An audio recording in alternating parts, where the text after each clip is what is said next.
If you know me, you know my love for Spider-Man is lifelong. That since I was a kid, I saw myself in Peter Parker, and every new iteration of the character, whether it be comics, an animated series, movies, or in this case games, I could always count on falling into that new take on an old tale. I've played Spider-Man games from the era of 2D action platformers, fighters, and beat-em-ups through that of movie tie-ins, open worlds, and more linear dimension hoppers. Were all of these games made equally? No, of course not. Especially when a lot of the later titles came after the legacy of 2004's Spider-Man 2 had been carved in stone. But honestly, as long as I was playing a halfway decent Spider-Man game, I was happy. Even if they were kind of buggy, pun intended. In the summer of 2016, Sony's E3 press conference was riding the high of God of War's cinematic reveal, which came with a live orchestral accompaniment conducted by Bear McCreary. Resident Evil 7 was shown off for the first time, and Hideo Kojima, after the fallout with Konami, proclaimed "I'm back," before giving us a debut look at Death Stranding. It was a fantastic show already, but as the Kojima Productions logo faded and the golden hour lit skyline of New York came on screen, my heart stopped. Then the Insomniac logo popped, and I lost my mind. Ever since playing Sunset Overdrive and feeling the mobility that game had to offer, I'd been hoping somewhere down the road we'd see them take on the old webhead, and this trailer set off a couple years of impatiently waiting to get my hands on it. A year passed and we saw it again in 2017, once again closing the show with a prestigious introduction from Sean Layden. We finally got some gameplay that, frankly, a lot of people wrote off as cutscenes, not believing the seamless transition from huge action sequence into traversal of the open world was really possible. Did that just happen? Yeah. Summer of 2017 was also when we learned my brother's health was becoming strained.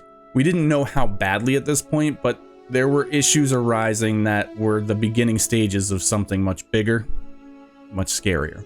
After a botched procedure to alleviate some of the abdominal pain and swelling that he was experiencing, he was admitted to the hospital here in Boston in June of 2018 and would remain there for months. Soon after, with my mother and sister-in-law spreading so much time by his bed, I left my job to help redistribute that load, and that would lead to its own kind of stress, but it was a stress I could choose to put aside. As the season rolled on, we learned the care my brother needed wasn't going to be possible here. He needed a new organ, and in Massachusetts, there were red tape guidelines that ensured he'd likely never see one.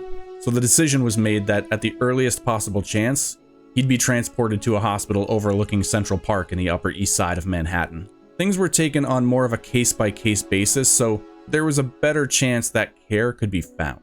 It was around this time that Spider-Man released on PS4. A week into September, I was taking down Kingpin, I was chasing down Mr. Negative, and I was web-slinging around New York. Unbeknownst to me, that last part would become very important in my life over the next 6 months. The time I spent in this virtual Big Apple, just living in it anytime we weren't at the hospital as some sort of escape, became deeply valuable to me. Something as simple as refamiliarizing myself with a city I hadn't visited in over a decade, albeit a truncated version, was incredibly useful, but far more than that was what happens in the story. As the game plays on and plot points start ratcheting towards the climax, including the city being thrust into a biological attack, Aunt May becomes infected, and though not at a hospital, you find yourself as Peter standing over her while she receives medical care, and you're caught in an unthinkable moment. On September 22nd of 2018, around 3 a.m., we got the call. A bed opened at the hospital in New York, and my brother's transport would happen later that morning.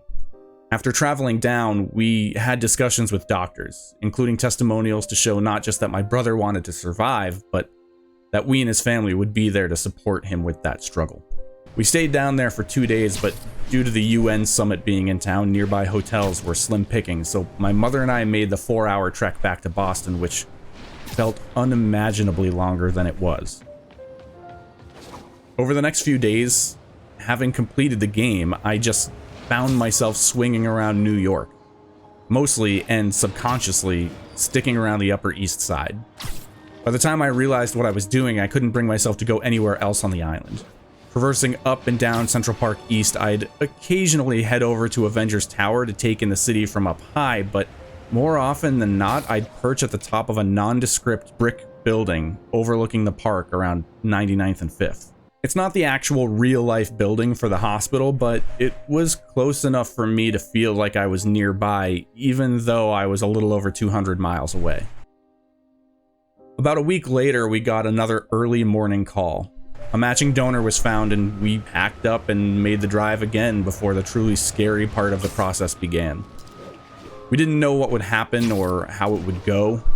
We were optimistic, and my brother is strong-willed, so we hoped things would go well, but you never know with these things.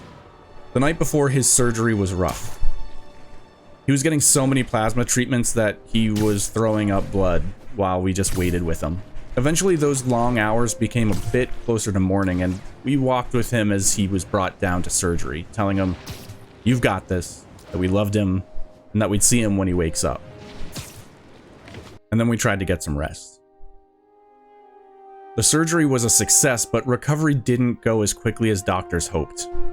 My brother's body was under a tremendous amount of stress, even compared to other patients with the same affliction, so what should have been another month or so in the hospital turned into 6.